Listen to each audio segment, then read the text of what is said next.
Dito na tayo sa Regional Hospital, Cotabato City. So, hintayin lang po tayo kasi masikip. Hindi tayo makapasok ng daming na dinadala dito. So, sa atin po, disgrasya po ito. Vehicular accident. Ito po siya. So, hintayin natin yung daan. Kasi masikip. Ang daming ina-accommodate ng mga security natin.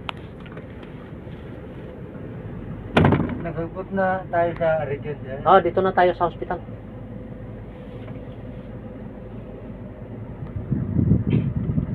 Ito po yung pasyente natin.